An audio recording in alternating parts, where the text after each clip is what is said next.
Norwood Park Township, Illinois, the mid-1970s. A quiet, respectable suburb outside of Chicago. A place where people felt safe. A place where you trusted your neighbor. But beneath the veneer of suburban normalcy, a profound darkness was festering. It hid behind the painted smile of a community clown. It hid behind the handshake of a local businessman. And eventually, it hid beneath the floorboards. 33 young men and boys. 33 lives extinguished by a singularity of human evil. This is not just a story of murder. It is a descent into the absolute abyss of a fractured, monstrous mind. This is the story of John Wayne Gacy.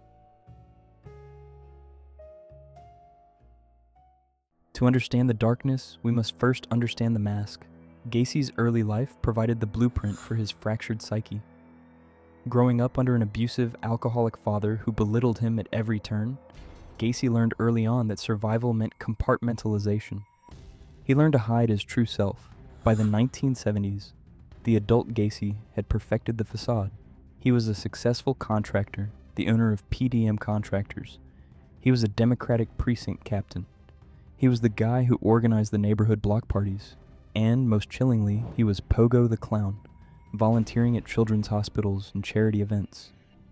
He craved respectability. He desperately needed to be seen as a pillar of the community.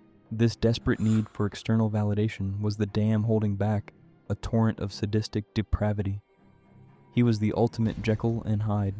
The man upstairs hosted barbecues. The monster downstairs was preparing a graveyard. Gacy's prey were the vulnerable. Teenage runaways, hitchhikers, sometimes even his own young employees from PDM Contractors.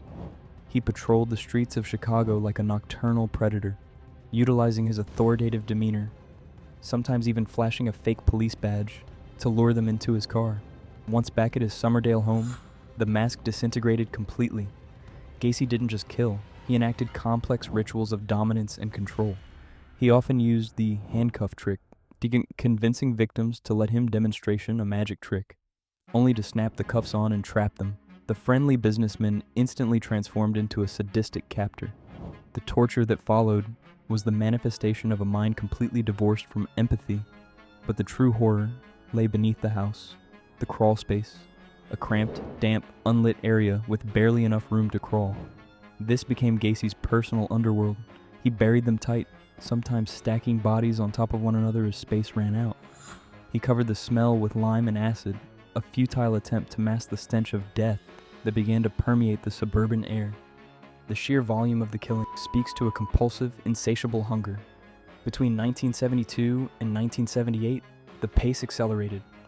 He was operating in a state of functional insanity, maintaining his business and political connections while spending his nights wading through mud and corpses beneath his own living room. The facade began to crack in December 1978. 15-year-old Robert P.S. vanished after telling his mother he was going to speak to a contractor about a summer job. That contractor was John Wayne Gacy. The Des Plaines Police, unlike other departments who had dismissed previous missing persons reports linked to Gacy, latched on. They began 24-hour surveillance of the arrogant, belligerent Gacy. The turning point wasn't a confession, it was the smell. When detectives were inside Gacy's home, the heat kicked on. A putrid, unmistakable odor blasted from the vents, the smell of decomposition. On December 21st, they obtained a search warrant. Under the floorboards, they found the first body, then another, and another. The excavation of 8,213 West Summerdale became an archaeological dig of horror. 26 bodies were pulled from that cramped hell. 3 others were found on his property. 4 more were dumped in the Des Plaines River because the crawl space was full. The trial in 1980 was a spectacle. The evidence was insurmountable. Gacy, ever the manipulator, attempted the only defense left: insanity. Defense experts painted a picture of a man driven by irresistible impulses, a victim of his own shattered mind. Prosecution experts countered with a colder reality. Gacy was not legally insane. He was a sadist and a sociopath. He knew exactly what he was doing. He simply didn't care. The meticulous planning of the murders and the calculated concealment of the bodies proved he was in control. The jury deliberated for only 2 hours. Guilty on 33 counts of murder, he was sentenced to death. For the next 14 years, Gacy sat on death row, filing appeal after appeal. He never showed remorse.